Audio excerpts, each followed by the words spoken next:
Before we get into this week's episode, I wanted to remind you that I'm recording just the intros and extras from home. After the intro, your sound quality will be totally back to normal, so hang in there, folks.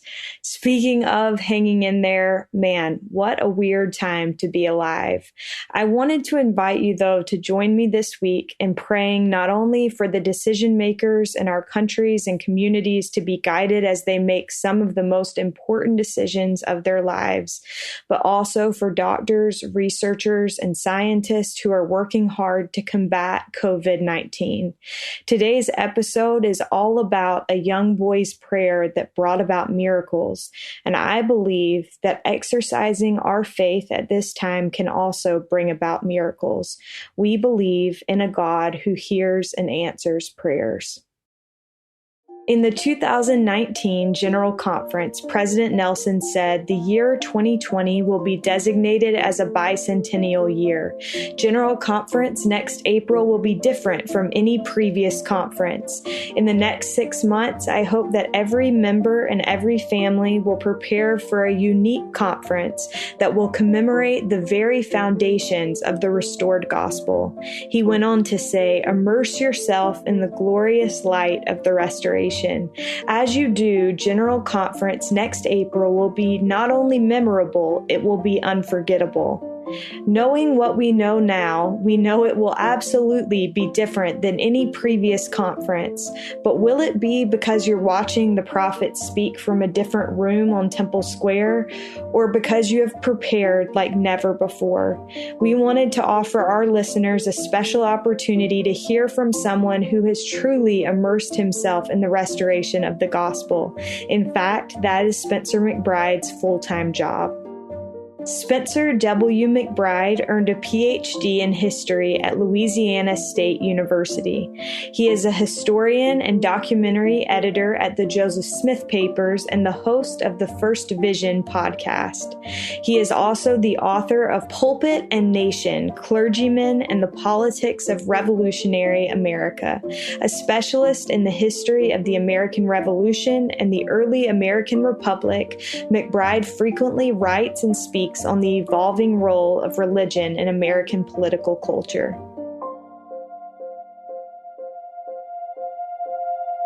This is All In, an LDS Living podcast where we ask the question, what does it really mean to be all in the gospel of Jesus Christ? I'm Morgan Jones, and I am honored to have Spencer McBride here with me today. Spencer, welcome. Thank you. I'm happy to be here. Well, I have looked forward to this, and I have a coworker who has me on strict command that I have to make sure that she meets you because she is a huge fan. Is it weird for you to feel like you have fans now? Yeah, but I think because it's a podcast, most people don't know what I look like. Right. So I can actually, go about my normal life. But yeah, every now and then someone does recognize me or my voice, and it's always fun to talk to them. That's awesome. Well, I heard an interview where you said that you are doing what you always wanted to do. And I'm so curious, have you always wanted to study Joseph Smith in church history, or have you always just been fascinated by history in general? Yeah, I've always been fascinated by history. I grew up in a family where most of my relatives, including my dad, were history majors in college who went on to work in some other field. Okay. But it meant that our family conversations often centered around history. Family road trips where we were that family that stopped to see the roadside attractions, the historical markers, or even went way out of our way to go see a historical site. And it was in the 8th grade when I was 13 that I had just a really dynamic and good American history teacher. And I knew I wanted to do something with history. And that's changed over the years, whether it was teaching or researching or writing. But I knew at 13 I wanted to be working in history. And I guess I kind of got lucky because we want to do a lot of things when we're 13. And most of us, it just changes over time. Yeah. And it just worked out that my mind didn't change. That's so cool. So with Joseph Smith, how did you get into the Joseph Smith Papers project and everything that you've done to study the life of the prophet Joseph? So I went to graduate school, did a master's and PhD in history, focusing on religion and politics in early American history. Okay. Not necessarily the Latter-day Saints or Latter-day Saint history, although that was part of my interest.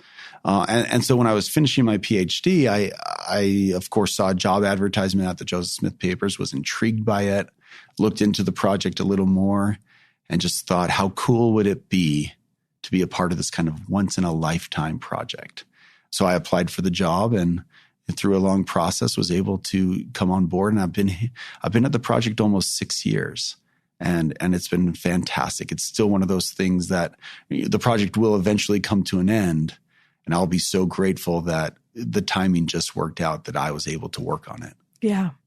Well, I want to talk so much about Joseph Smith and about the things that you've learned from studying his life and specifically his words, because that's what Joseph Smith Papers is all about.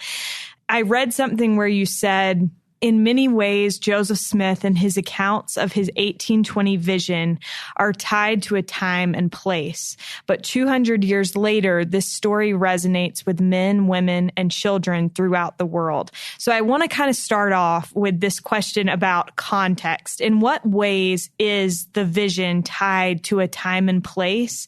And why does that time and place matter when we're looking at the story of Joseph Smith? Yeah, I think on one level, it matters because we need to understand why things happened the way they did for Joseph Smith. He was in an area with religious excitement. And we can look back as historians with distance and just think in the abstract, oh yeah, there were a lot of religious meetings, a lot of revival meetings. But it helps us to put ourselves in Joseph's shoes, so to say. What would it be like to be a teenager in Western New York when the talk of the town, the talk everywhere you go, seems to be centered on religion? And I think if we do that, it's a small thing, but we begin to understand the anxiety that Joseph Smith felt as a teenager, saying, what is my standing before God? And if this is what people all around you are talking about, I think it's easier for us to understand why there was so much worry and concern in Joseph's mind, and why he felt he needed answers at this young age. And so for my teenage years, I don't remember, yes, I had anxieties, I had worries like any teenager. Some of them may have been a little different than Joseph Smith's, but we understand why he worried about what he worried about only when we recreate the world in which he lived. And so it is a story that's very much tied to Western New York in 1820, but the reach and the relatability goes beyond. The world's changed a lot since then. But I think the human experience in many ways has stayed the same. And so we can look to this story, we can look to the peculiarities of that time in history to understand Joseph Smith, but we can also look at Joseph Smith's experience to understand ourselves. Yeah. I couldn't help but think as you were talking about an experience. When I was young, we had a boy in our neighborhood take the missionary lessons at our house. And I remember the missionaries, they had the chart of the plan of salvation and they were talking to us about it. And I remember I was probably 11 years old. And that night when I went to bed, I just laid awake thinking about, and it was so hard to wrap my head around. And so I can only imagine that had to kind of be the way when Joseph is hearing all of these different opinions and thoughts about religion, that it was keeping him awake at night. Yeah, and he even writes in one of his accounts that he would look up at the stars, he would look up at the moon, and those would suggest to him that there was a God. But his desire to know about that God, to feel connected to his God, was what worried him. And that's where the question of which church to join really came up for him. It wasn't simply, well, I need to join a church, so which one looks best? To him, it was about salvation. He wanted to know God. He believed in Jesus Christ, wanted to know how to be forgiven of his sins. And it was only in this set of questions that he comes to the big question that we know so well, which church to join. And so, yeah, it's only when we kind of flesh out this whole history that we begin to understand kind of the depth of anxiety and concern, as you say, that was probably keeping him up at night. And it's interesting also, I think, when you look at Joseph Smith's life as it continues to go on even after the first vision, how that that topic of like the plan of salvation seemed to be so important to him because of certain life events, like his brother passing. And I think it's so interesting because I do think we have different things that are forefront in our minds as we approach the gospel because they're the things that are in our hearts. And it does seem like that was one of those things for Joseph. Yeah, absolutely. Understanding where your family members are after they pass away. It meant a lot to Joseph, means a lot to us today. And yeah, people approach and come to the gospel from different backgrounds, from different angles. What drove them to seek the gospel when they did often influences the way that they share it with others and what they kind of emphasize in their own discipleship because they're coming at it as an individual with unique experiences. Yeah. Okay. I read a quote where you said that after years of working with Smith's surviving documents, you have come to better understand him as a person. And then I love what you said after that. You said, I am more familiar with his personality, his strengths and weaknesses, his shining moments, and his mistakes. And I think this is something all of us as human beings, we all have those things. We all have strengths and weaknesses. We all have these great moments. And then we also have mistakes or failures. What were some of Joseph's shining moments? And then what were some of his mistakes? Yeah. So, and there's a lot to pick from, but I think with shining moments, you see a sincere and a tough young man in Joseph Smith. He perseveres. When things get tough, there were many times where he could have looked around and said, this is hard. I'm just going to stop. This is too much. This isn't what I bargained for.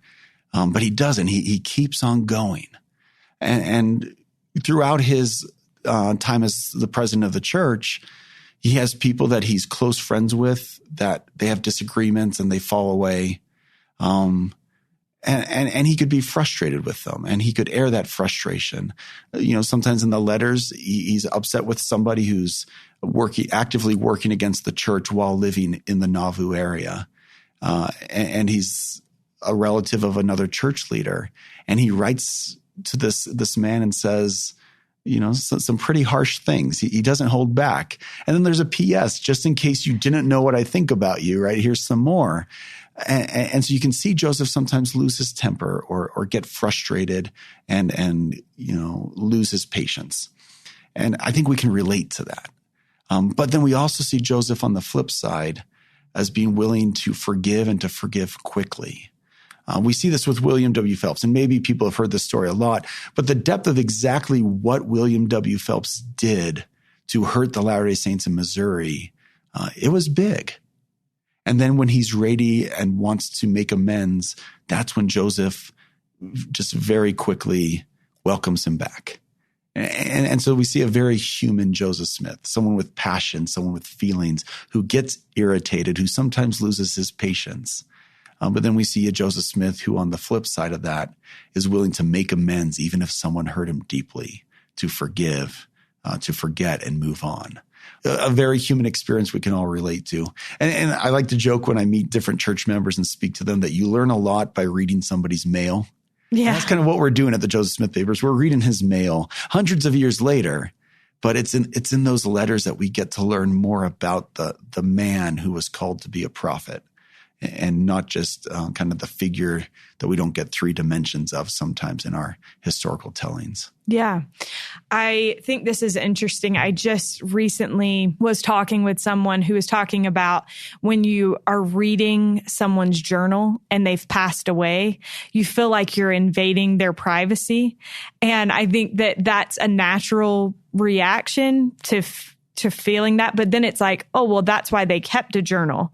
So when you're reading these things, how does it kind of humanize Joseph? How has he come alive for you? And do you ever feel like you're invading his privacy? Yeah, well, so not so much the privacy thing. And this is something really interesting because we keep journals.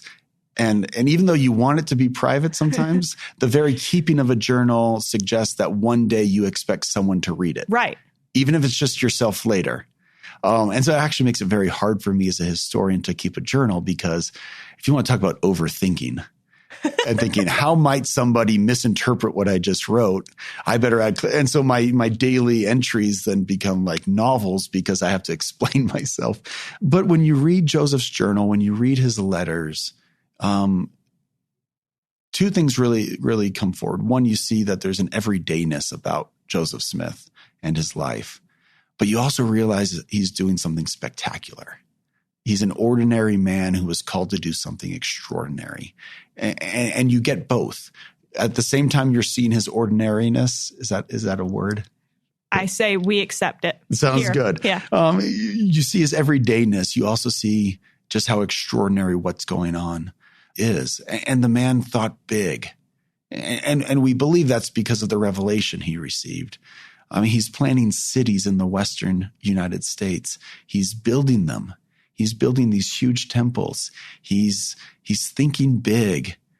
And I believe because he's inspired of God to lead a movement, and that's what he's doing. And so it's very interesting because some of his journal entries are very mundane. It's just daily life. And then you get to these entries where you realize he's doing something really incredible. Yeah. How has studying all of these things strengthened your testimony that Joseph Smith was a prophet and did restore the gospel of Jesus Christ? You know, in some ways, it's the same that any church member would experience. I have spiritual promptings, spiritual manifestations that tell me what you believe is true. I think on the historical side, so my testimony is not based on this academic pursuit, but the academic pursuit then strengthens what the Spirit tells me. I think there's actually something that builds my faith and strengthens my testimony about the fact that I am familiar with Joseph's strengths, but also his weaknesses. Because when you look back on church history and you see what God can do with ordinary people, back then, it reminds you of what he can do with ordinary people in our own time. And it's not just Joseph Smith, it's all the people around him, the men, women who followed him, who led the church with him. You see these stories of faith, these stories of sacrifice, and this genuine belief. They believed that what they were doing was building the kingdom of God. And there will be times where the Spirit manifests to me, usually in subtle ways, but that's exactly what they were doing, even if they were imperfect in their pursuit of that goal. Yeah. I think that is one of the biggest things that I have taken comfort in my own life is knowing that God can work through us, even when we're very imperfect. I wondered how this study, Spencer, has it changed you at all personally? Yeah. Specifically with the first vision study, President Nelson asked us to start preparing back in October. And as the historian, I was already well underway with this podcast. It was part of my preparation for me was making the podcast with the church. Yeah. And I think one of the things that really stuck out to me more than any other time I had studied the first vision was, yes, Joseph was asking which church was true, which church he should join. But this just deep desire to connect with heaven. And it has me thinking, as I probably should regularly, how am I connecting with heaven on a regular basis?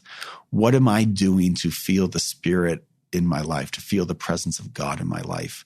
Because it's one thing to approach these subjects intellectually, and it's a good thing to do that.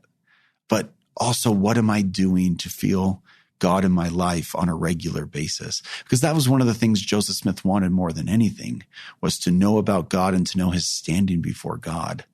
What am I doing to bring that into my life? And so it came from my study of the first vision and understanding the way Joseph Smith approached the pressing questions of his soul, that it was almost a chance for me to remind myself I need to have both sides of my spiritual pursuit, both the intellectual and the feeling, the emotional. Yeah.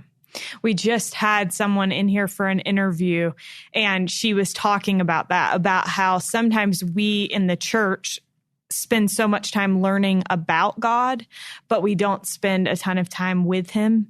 And I think that's a powerful thought, and that's Joseph when he went in the grove. he didn't go in trying to learn about God, although we did learn a lot about God from his experience. He went in to spend time with God. Yeah, exactly. That's a great way of putting it too. I want to talk a little bit. You brought up conference, and I love that you said that this podcast was part of your preparation, because in my mind, I'm like, okay, when you're studying about the Restoration and Joseph Smith all the time, what do you even do to prepare? Have you done anything with your family aside from your work? Yeah, I've done a lot with my children. My wife and I, we talk to them about what the Restoration is, in addition to how the Restoration blesses your life. This is another thing I think that it's benefits for us to remember, because we become very good in Sunday school and other church classes at saying, this is how the Restoration blesses my life. And it's good to be aware of that. But we also need to know what the Restoration is. I want my children to know how the Restoration blesses their lives, but they need to know what the Restoration is in order for that to be as powerful, as impactful as it can be. So we've talked about the apostasy. We've talked about the falling away from Christ's time to later modern times, and what was being restored by Joseph Smith. What was he bringing to the world of Christianity to help us better understand Jesus Christ and his gospel? And so, and with kids, you need to find the right ways to teach that, right? It's not a college lecture. You find different activities, different object lessons, ways of teaching this. But it's been really useful, I think, for us to think not only how does the Restoration bless my life, but what was restored. Yeah. I wondered, as you were just talking about that, I think it's been neat to see how excited people have been about the Restoration and about these challenges from President Nelson. For someone who has devoted so much time to the study of this stuff, what has the kind of renewed excitement meant to you? So it is, I'm a historian. Anytime people get excited about history and want to talk about history, I am 100% there for it. Yeah. And so that has me really excited, because there's an interest, there's an excitement for studying this time period. And there's folks at the Joseph Smith papers, my colleagues and I, we're always happy to talk with people about this. And so it's given us an opportunity to speak with a lot of different audiences about the history of the Latter-day Saints. And so I think at one level that gets exciting, but even at a personal level, as a Latter-day Saint, this history means a lot to me personally. My parents are converts, but we have distant family members who were with Joseph Smith in that time and place during his lifetime. And so maybe I don't feel always the strong personal connection to this history in that all my family members were there. But it's a story of my faith, and it's a story about my faith's past and how it became what it is today. And so it's really, I think, exciting to be with my fellow Latter-day Saints and look at why we believe what we believe. Yeah. Before we go on, I want to ask you, you mentioned that your parents are converts. Yeah. How did they come in contact with the church, and how has your parents being converts of the church shaped your experience as a Latter-day Saint? Yeah, so that's a good question. My parents joined the church a few years before my siblings and I were born in the 1970s, living in California. And my mom joined before my father did, but they were very, very purposeful in their commitment to joining the church. And they've been strong and faithful members ever since. I wonder to some extent sometimes if their perspective rubbed off on me in a way that the house I grew up in, this is just what we do in terms of religion and church. But it had been a conscious decision that they had made as adults to join the church and to commit to living the gospel. Which is not an easy decision. It's not easy, but I think and it may sound cliched, but everyone, whether they are born into a family that has been members of the church for generations, or maybe they're converts themselves or first generation members, everyone's ultimately at some point needs to make that commitment themselves. I don't think it's easier for someone or harder for someone just based on the circumstances in which they're born. But I think that commitment needs to be made at some point. And for me, it was helpful, though, to know that my parents came to the church, they came to the gospel because there was something they wanted in their lives. And it inspired me and inspires me to this day that they made that choice and all these blessings came into my life because of their choice. What am I doing with those blessings now? Right. How are you showing appreciation for that choice that they made and the way that they passed that along to you? Yeah, absolutely. And I think you're right. I think I grew up, my family has been in the church for generations, but I think the same thing about my parents. Like, they made tough decisions. It wasn't whether or not to join the church, but to stay in it. And how am I showing appreciation for that choice? So I love that you brought up that it's an individual thing. I know that you said that Joseph Smith started studying at the age of 12. And I wondered, what do you think the youth of the church specifically can learn from studying the first vision? Yeah, and I think, Joseph Smith's adolescence on a day-to-day life probably looks very different than it does for most teenagers in the church today. Yeah. But I think there's a time in Joseph Smith's life where he's starting to worry about things. And I think that's something that every teenager in and out of the church can relate to, the anxiety, the questions that come in that phase of life. And so the way Joseph approached it, he approached it very thoughtfully. He approached it very carefully. And he approached it faithfully, believing that if he prayed, God would provide answers to him. I don't know. I don't think that Joseph knew exactly how dramatic the answer he would receive was going to be when he was 14. And most of us don't receive the same dramatic visions that Joseph did. But I think the lesson there is when you're in that time of your life as a teenager, when you're filled with worry and anxiety and concerns, that you can turn to heaven. And that in one way, shape, or form, heaven's going to answer and help you if you're willing and faithful. That's beautiful. Thank you for sharing that. And I think you're so spot on, because if there has ever been a time where young people are experiencing anxiety and concerns, it seems to only be growing. And so knowing that you can turn to God is so, so important. Spencer, with the podcast, I'm curious if there was anything, obviously it's 6 episodes, right? Yeah. Was there anything that you had to cut out that you wish you could have included, but you had to due to time? I think there were some ideas earlier that I wanted to explore in greater detail than we actually did. They weren't necessarily cut at the end. One of the things we wanted to do, we wanted to make this very accessible. Historians are sometimes known for being long-winded, and we didn't want this to be the case. You want to leave your audience wanting more. Exactly. And so that's what we tried to do. The last episode, we talk about kind of the first vision after Joseph Smith's life. How does the sacred grove become a sacred site? A site that's visited by people on vacation every year. But we also talked about why this story of a farm boy praying in Western New York in 1820 resonates all around the world now 200 years later. And we had some really good examples shared. I wish we could have more.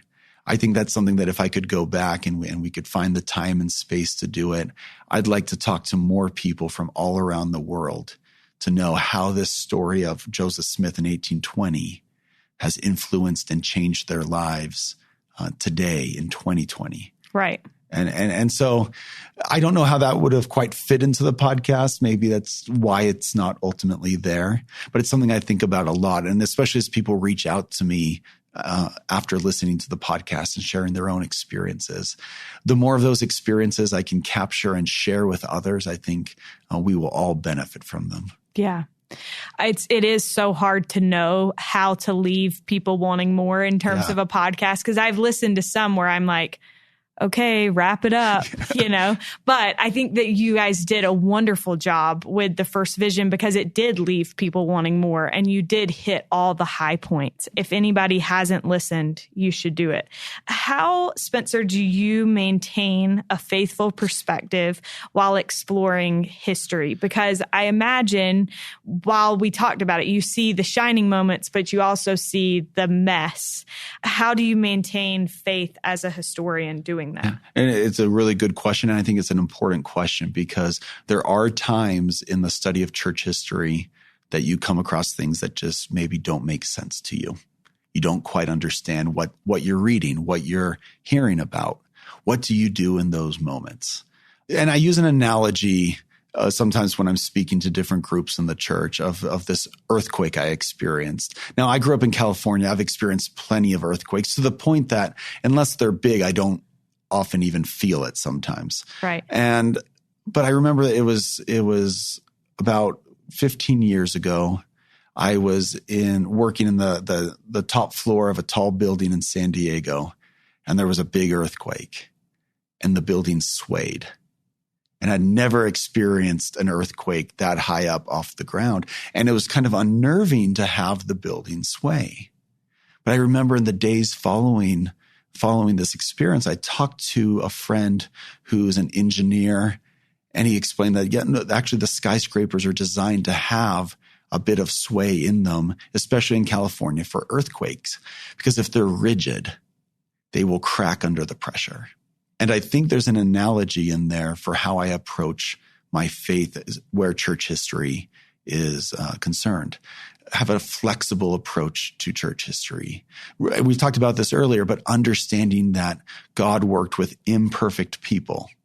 You're going to find mistakes. You're going to find things that maybe don't make sense, and maybe they're not mistakes. We just don't fully understand them because there's limited records left behind. But there's going to be things that maybe we don't fully understand. But if we have a flexible understanding of how the restoration occurred as a process and not just some miraculous moment where everything went according to a checklist, we can absorb that information and it's not going to send us into a tailspin necessarily. Mm-hmm. And so this is useful because I think it's okay if someone's studying church history and something raises a concern and raises a question. Maybe it instills some doubt in their mind, and it's okay. It's okay to have questions. It's okay to have doubts. But we also, as we work through those questions and work through those doubts, we hold on to the spiritual manifestations we've experienced in the past. We let those be part of the equation too.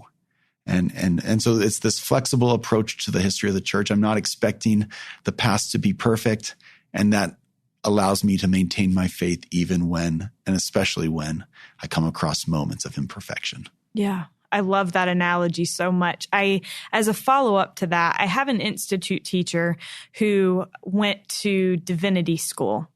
And he said that the most frequent question that people outside of the church ask him is they say, you've seen it all. You've seen all the things that we've seen, and yet you still believe. Like, I don't get it. How would you respond to people in that situation? Yeah, for me, my testimony, my faith is based on both what I've learned, but also what I've experienced. And I need both. I need to remember the times I've experienced God in my life and what he's confirmed to me through the Spirit is true. It doesn't mean there are things that I don't understand. There are certainly things I don't understand, both in terms of doctrine, but also in the way things sometimes happened in the history of the church. And I have all sorts of questions. And I'm hoping there's a chance on the other side where I can get answers to a lot of these questions. But even in the absence of sure knowledge, my faith rests on the spiritual experiences I've had and the things I've learned in the process of trying to understand those spiritual experiences. And both parts of the equation are essential to my personal faith journey.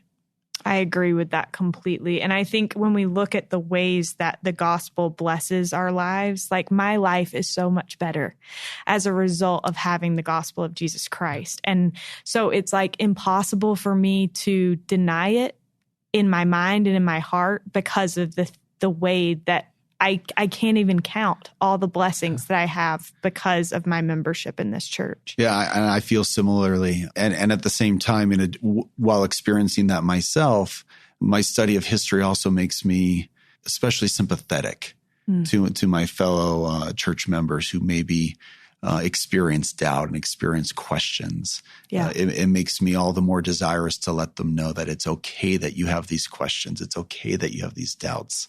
You're welcome in this church. There's a place for you. This is the place to work through those questions and those doubts. That is beautiful. And I think you're spot on, because I've been thinking about that lately, about how we have to create a space within the church for people to question and to feel welcomed, even in amidst their questions and their concerns, because we all have them. And Absolutely. I think to pretend that we don't, like I said, for me, like the gospel has blessed my life in so many ways that I can't deny those blessings, but that doesn't mean that I don't have questions. Yeah. And it doesn't mean that there aren't things that are super hard. And so I think creating that space where we can all come together, because the church is the place to work through those doubts and those questions. I have one last question for you before we get to our final question. One thing that we noted on our team here at LDS Living as we were listening to your podcast is that repeatedly there's a statement made along the lines of revelation is a prolonged process and not simply a miraculous moment. Yeah. And I think this is something that President Nelson has done an incredible job of teaching us in his time as president of the church, is the importance of personal revelation. But how have you seen that in Joseph's life, that revelation is a prolonged process and not simply a miraculous moment? Yeah, it's an important question. And I think when we actually get into Joseph Smith's writings, the actual documents left behind, we see this process of capturing what he's inspired to know, what he's inspired to do, what he feels, what he sees, and how do you share that with the church within the constraints of our imperfect language? How do you describe the things of God in a way that those who have not seen the same thing you've seen can understand them? And that's something that Joseph Smith had to do. And one of the things I take away is that revelation often is a process. Sometimes you feel the Spirit, you know you're feeling the Spirit, but it's not immediately clear what you're being inspired to know or do. And that takes time. And you work through your thoughts and your feelings until you come with action or knowledge that matches up with what the feelings of the Spirit were prompting you. And I think sometimes we receive more revelation than we realize. We just are so focused on what we might call the light switch moments, where the revelation comes in kind of an aha moment. Like instantly we know what we're supposed to do. And those happen. But if we're only looking for those moments, we're missing these quieter, subtler moments. Maybe we're receiving more revelation than we knew. We just didn't know what to look for. Yeah. Are there any examples of that in Joseph's life where you see him like little by little gain knowledge? Yeah, there's a couple that really come to mind. One is in actually writing the first vision account. So in this case, he's writing about a vision he had. How do you describe this light that came down from the sky? And sometimes he describes it as fire, and then he actually crosses it out and changes it to light. How do you describe a light that's brighter than any light you've ever seen before? And it's hard. And by the time we get to 1838, he's pretty much settled on light. We see this in the manuscript revelations, the handwritten revelations that became the Doctrine and Covenants. And we see him adjusting language here and there, often small things, just to make sure that the written revelation captures the revelation that Joseph had received as a prophet. Yeah. And then I think one of the ones and this really stuck out to me while making the First Vision podcast, Joseph began to understand with time the significance of the first vision. In his very first account in 1832, he writes about it as a personal conversion experience. Essentially, this is how I came to know that God was real, that Jesus Christ is the Savior, and that he will forgive us of our sins. By 35, 1835, he's talking with a minister and he says, "Let me tell you how the Book of Mormon came forth." And he doesn't start with Moroni in 1823. He starts with the Sacred Grove. And then by 1838, they're writing an official history of the church. And this is the account most church members know best. It's in the Pearl of Great Price. And by 1838, he gets it. Yes, the first vision was a personal conversion experience for Joseph Smith. But he recognizes, but it was also about the restoration of the gospel. He sees that it has greater significance. And how many of us can look back in our lives and we have these spiritual experiences in our youth, and they're important to us in that time and place? We recognize that. But it's only with the passing of years and the gaining of experience that we then look back at that moment and say, yes, that was a spiritual experience for me in that moment, but there was something bigger at play there that God saw that I would need later in my life. And we see that with Joseph Smith in the first vision. He gets its bigger significance with time and experience. Yeah. It's amazing how much clearer things are in retrospect than they can be in the moment. But I love that so much. Thank you for sharing that. Spencer, thank you for all the work that you've done on behalf of all members of the church. And thank you for being here with us. My last question for you, and you know this one's coming, is what does it mean to you to be all in the gospel of Jesus Christ? And for me, at its very core, it's a belief in Jesus Christ, but it's also a trust in Jesus Christ. I think those things are related. It's a belief that if I follow Jesus Christ and I keep his commandments, all the blessings he's promised, I will receive. But it's also a trust. It's a trust that when there are things I don't understand, when there are things that don't make sense to me, that if I have patience, if I persevere, if I keep going and do my best, things are going to be okay. And that's hard. Sometimes it's really hard. But it's not just believing Jesus Christ and believing in Jesus Christ. It's trusting that he's taking care of things. I personally believe that, we live in a world filled with injustice, filled with inequality. Some of it just doesn't make sense to me. But I believe that through the atonement of Jesus Christ, when it's all said and done, all inequality, all unfairness will be taken care of through his atonement. And that gives me a lot of confidence. It gives me it strengthens my faith. It buoys me up in tough moments. But it also reminds me that if that's what Jesus Christ is going to do for mankind, as a disciple of Jesus Christ, I need to work to make things better for other people. I need to do things to help ease inequality, to ease suffering, to ease anxiety, concerns, and doubts. If I'm going to trust that Jesus Christ will ultimately ease all those things for me, I need to work to help ease those things for my fellow brothers and sisters. That is beautiful. Thank you so much, Spencer. And my pleasure. A huge thank you to Spencer McBride for joining us on today's episode. We are looking forward to this general conference, and we hope this episode has been helpful in your preparations. We know that at this time we're all out of our routines, but we want you to know how much we appreciate you taking the time to listen.